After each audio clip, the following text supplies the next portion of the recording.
اس وقت عالمی حالات نہایت کشیدہ ہیں۔ امریکہ اور ایران کے درمیان بڑھتی ہوئی کشیدگی نے پورے مشرق وسطیٰ کو ہلا کر رکھ دیا ہے۔ اطلاعات کے مطابق ایران نے اسرائیل پر بڑی تعداد میں میزائل داغے ہیں، حتیٰ کہ بعض دعووں میں کہا گیا کہ 1 منٹ میں 7 میزائل فائر کیے گئے۔ یہ اپنی نوعیت کا غیر معمولی دعویٰ ہے کہ اسرائیل کے بڑے شہروں پر اس شدت سے حملے ہوئے اور وہاں خوف و ہراس کی کیفیت پیدا ہوئی۔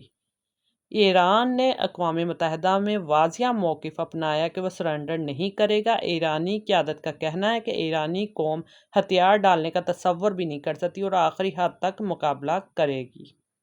دوسری جانب امریکہ کی پالیسی میں بھی تبدیلی دیکھی جا رہی ہے۔ پہلے ایران کی جوہری پروگرام کو بنیاد بنایا گیا، پھر میزائل پروگرام کو جواز بنایا گیا۔ ناقدین اس صورتحال کا موازنہ عراق کے سابق صدر صدام حسین کے خلاف لگائے گئے الزامات سے کرتے ہیں، جب بڑے پیمانے پر تباہی پھیلانے والے ہتھیاروں کا دعویٰ کیا گیا مگر بعد میں کچھ ثابت نہ ہو سکا۔ رپورٹس میں جدید طیاروں کے گرنے کا ذکر بھی سامنے آیا، جن میں امریکی ساختہ سپیریئر جنگی طیارے شامل بتائے جا رہے ہیں۔ بعض مبصرین کہتے ہیں کہ ایک طیارہ غلطی سے گر سکتا ہے، مگر اگر 3 گرنے کا دعویٰ ہو تو سوالات اٹھتے ہیں۔ پائلٹس کے حوالے سے بھی مختلف بیانات آئے، لیکن واضح ثبوت منظر عام پر نہیں آئے۔ سابق امریکی صدر ڈونلڈ ٹرمپ کے حالیہ بیانات میں یہ کہا گیا کہ اگر امریکی فوجیوں کو نقصان پہنچا تو اس کا بدلہ لیا جائے گا، جس سے اندازہ ہوتا ہے کہ کشیدگی مزید بڑھ سکتی ہے۔ ایران کا کہنا ہے کہ اس کے پاس مختلف اقسام کے جدید میزائل موجود ہیں جو زیر زمین محفوظ تنصیبات میں رکھے گئے ہیں اور انہیں مکمل طور پر تباہ کرنا آسان نہیں۔ ایرانی بیانات میں یہ بھی کہا گیا کہ ابتدائی طور پر محدود نوعیت کے میزائل استعمال کیے جا رہے ہیں اور اگر جنگ طویل ہوئی تو حکمت عملی تبدیل ہو سکتی ہے۔ ایرانی قیادت ماضی کی 8 سالہ جنگ کا حوالہ دے کر کہتی کہ وہ طویل جنگ کے عادی ہیں۔ مشرق وسطیٰ کے ممالک جیسے سعودی عربیہ، کویت، قطر اور یونائیٹڈ عرب اس صورتحال کے دباؤ میں ایران کی طرف سے عندیہ دیا گیا ہے کہ اگر کسی ملک کی سرزمین اس کے خلاف استعمال ہوئی تو وہ اسے بھی ہدف بنا سکتا ہے۔ اطلاعات یہ بھی ہیں کہ بعض شاہی شخصیات نے سیکیورٹی سخت کر دی اور زیر زمین محفوظ مقامات پر منتقل ہو گئے ہیں، کیونکہ خدشہ ظاہر کیا جا رہا ہے اگر جنگ پھیلی تو خطے کے دیگر ممالک بھی اس کی لپیٹ میں آ سکتے ہیں۔ ایران کا موقف ہے کہ مذاکرات جاری تھے اور بات چیت مثبت سمت جا رہی تھی کہ اچانک کارروائیوں نے ماحول بدل دیا۔ بعض تجزیہ کار اس کا موازنہ شمالی کوریا سے کرتے ہیں کہ چھوٹا ملک ہونے کے باوجود اس نے سخت موقف اختیار کیا اور عالمی دباؤ کے سامنے جھکا نہیں۔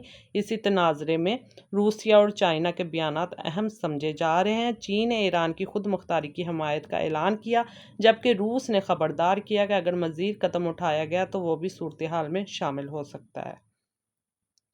جوہری ہتھیاروں کے استعمال کی بات ہو تو دنیا کو جاپان پر دوسری عالمی جنگ کے دوران ہونے والے ایٹمی حملے یاد آتے ہیں۔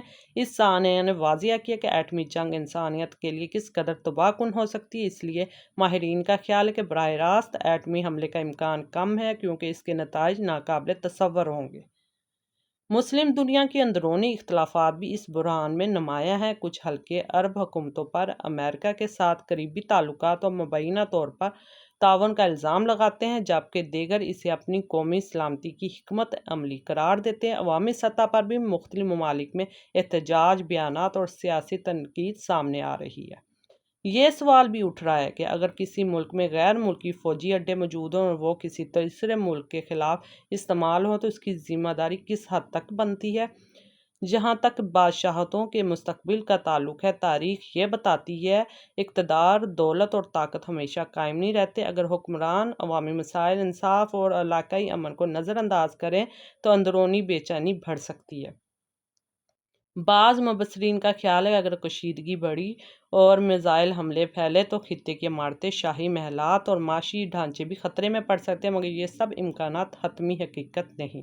آخر میں یہ کہنا ضروری ہے کہ جنگ کسی بھی فریق کے لیے مکمل کامیابی نہیں لاتی، بلکہ خطے کو مزید عدم استحکام کی طرف دھکیل دیتی ہے۔ ضرورت اس امر کی ہے کہ سفارت کاری، مذاکرات اور سنجیدہ قیادت کے ذریعے ایسا راستہ نکالا جائے جس سے پورا خطہ تباہی سے بچ سکے۔ کل جو حالات پیدا ہونے والے ہیں اور مجھے دکھائی دے رہے ہیں، اس میں اس سے زیادہ خوفناک عالمی جنگوں میں انسان کو جھونکا جائے گا جن کے تصور سے بھی آج ہمارے رونگٹے کھڑے ہوتے ہیں. پہلی جنگ عظیم اور دوسری جنگ عظیم کی تو کوئی حیثیت ہی نہیں رہے گی اس جنگ کے مقابل پر جس کی تیاری آج امریکہ تمام دنیا کے لیے کر رہا ہے. یہ چند دن کے قصے، چند دن کی پھلجھڑیاں ہمیشہ کی روشنیاں پیدا نہیں کیا کرتی. ان پھلجھڑیوں سے آگے بھی لگ جایا کرتی ہیں. ہمیشہ کی روشنی تقویٰ اور سچائی سے پیدا ہوتی ہے. آج انسان ظلمات میں بھٹک رہا ہے. اس کا مستقبل روشن کرنے کے لیے سچائی کے دیپ جلانے ہوں گے. اس نور سے تعلق باندھنا ہوگا جس کے متعلق اللہ نے فرمایا کہ لا شرقیتم ولا غربیہ. ایک محمد رسول اللہ کا نور ہے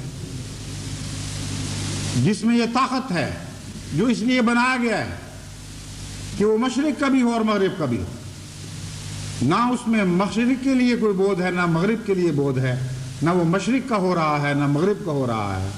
وہ سب میں سانجھا وہ خدا کا واحد نور ہے. اسی نور سے آج دنیا کی ہمیشہ کی بھلائی وابستہ ہو چکی ہے. دنیا کو اس نور کے بغیر کبھی اس ہاتھ کو ہاتھ تک سجائی نہیں دے گا. اور اس وقت بڑی بڑی قومیں جو اپنی عقل کی بلندیوں سے فیصلے کرنے والیاں ہیں تو یہ کہتی ہیں ہم اپنی عقل کی روشنی سے فیصلے کر رہی ہیں. ایسے فیصلے کر رہی ہیں جو یوں معلوم ہوتا ہے کسی اندھے نے اندھیرے میں راہ ٹٹولتے ہوئے فیصلے کیے ہیں اور غلط کیے ہیں. ایسے گڑھوں میں پاؤں ڈال رہا ہے جن گڑھوں میں ہلاکت ہی ہلاکت ہے. بس حقیقت کی بات کر رہا ہوں. سچائی کا نور تقویٰ کا نور ہے. سچائی کے نور کے بغیر دنیا کی کوئی چالاکی کام نہیں آیا کرتی. مجھے وہ غلطیاں دکھائی دے رہی ہیں، ان کے نتائج نظر آ رہے ہیں جو آج بڑی بڑی قومیں کر رہی ہیں اور ان کو پتہ نہیں کہ کل ان کا کیا انجام ہوگا. یہ ویسی غلطیاں ہیں جو پہلے کر چکے تھے.